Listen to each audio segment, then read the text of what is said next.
Hey guys, I'm back. I wasn't planning to make any more videos this week, but like just watching these last few series of Snapdragon is really like I don't know. There's just a lot of stuff to talk about. I'm gonna be filming another one after this. These are filming the day after I film the last batch. I usually film in like sets of 2 to 3. So yeah. So we're gonna be talking about right here.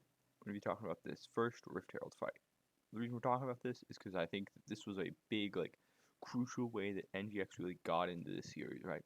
You can see they're playing a scaling comp, and it really lets them accelerate with how they play. So let's sort of start with what exactly is going on. So we see early, right, pre 5 minutes, you see that they're pretty set up, pretty obvious that RRQ really wants to go for this Rift Herald. They've moved the jungler here, they've put their mid laner here, they've put their Camille, who's their weak side player, they've put her bot lane. It's pretty obvious that NGX really wants to go for this dragon because they put their mid laner bot lane who has shove.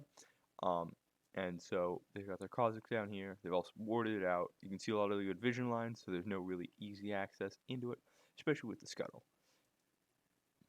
So, talking about this sort of dragon fight, you can see that it's sort of a 3 versus 4 right now, right? Because you've got Camille on the bot lane, and then you got 2 here, so that means there are 3 members of NGX up top. But it also means there are 4 members of RRQ up top, right? Because only Camille is sort of not here. So, we're looking at this, right? NGX is sort of just trying to contest and do as much damage to the jungler, Chaz, as possible. I talked about this in a previous video. Why these two roles can't get along would be the title of it, as it is now, unless I think of something better. But basically, right, what they're trying to do is they're trying to force the jungler out of the fight so that Kha'Zix can get here and maybe, steal in. They aren't able to do that.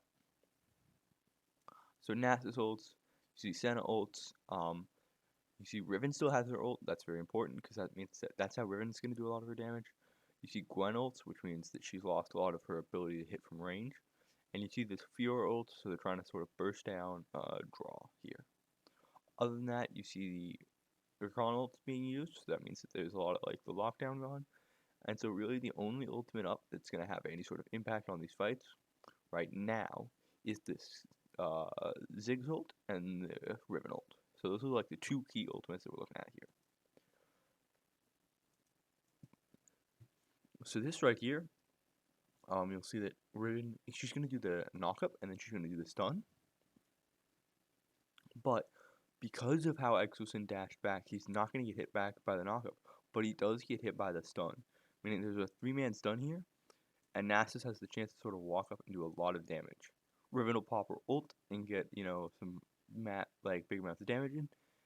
But if you look at the Zed ultimate, or the Ziggs ultimate, it doesn't end up doing that much damage, especially to Draw and to Chammy.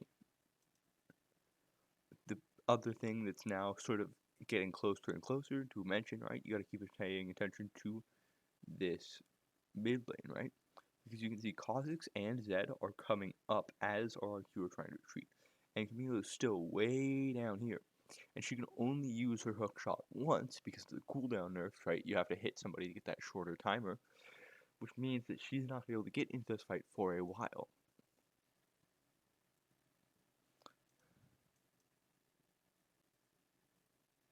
So now, right, we've sort of seen everybody back off. The fight's disengaging, and NGX have a choice here. They can either commit to the fight or they can back off. But because of where Kha'Zix is and because of where Zed is, they're going to commit to the fight again.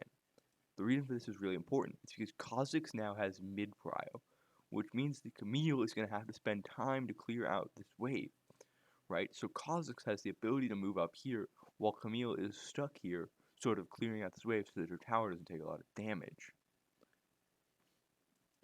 So now we're looking at this, right? Sort of focusing back onto the main screen, right? We see that up here, Chaz is going to go for the empowered recall, but because Zed gets in there really fast, it means that he can't get that empowered recall off, which is only like 3 seconds. So now we're going to talk about the other thing, which is the division of the team fight. So now you can see that Ziggs is really far out of the team fight, and he can't do any damage as NGX go in for the re-engage, right? You see Zed flashes in, he hits his ultimate onto the can't hits his ultimate onto Fiora, it looks like, but she goes immune.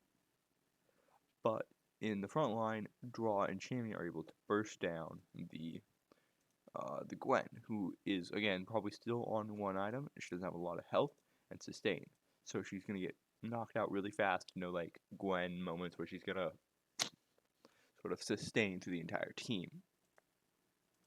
Then, right, we see this where Chammy, everybody out backs out to drop turret aggro.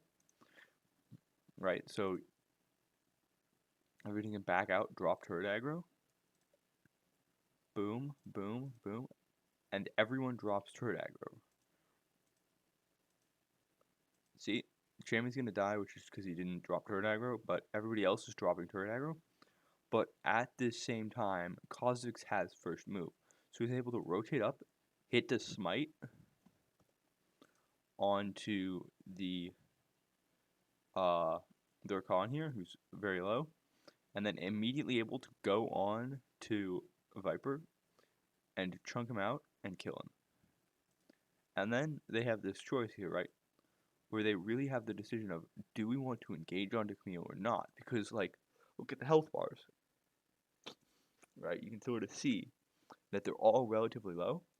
And so what they choose to do here is to back off, because Camille doesn't really have the ability to sort of chase them without, playing really weirdly, because she's got to, like, watch out for the big damage of Zed and Kha'Zix, right? Because she's isolated. So she has to back off. And so if we look at this play, right? The gold lead was about 17.9, so about 1.8k? Yeah, 1.8k, right? But now, post this play, it's about 3k. So they've really gotten basically 1.2k gold in a fight where they lost the Rift Herald, which is a major gold objective. And so basically what this means is that even if RRQ do get a lot of plates, they do get a tower off of this first Herald, they've basically neutralized it because NGX got so many kills. And because NGX won that team fight without giving up that many kills. That's really all I got. Have a nice day.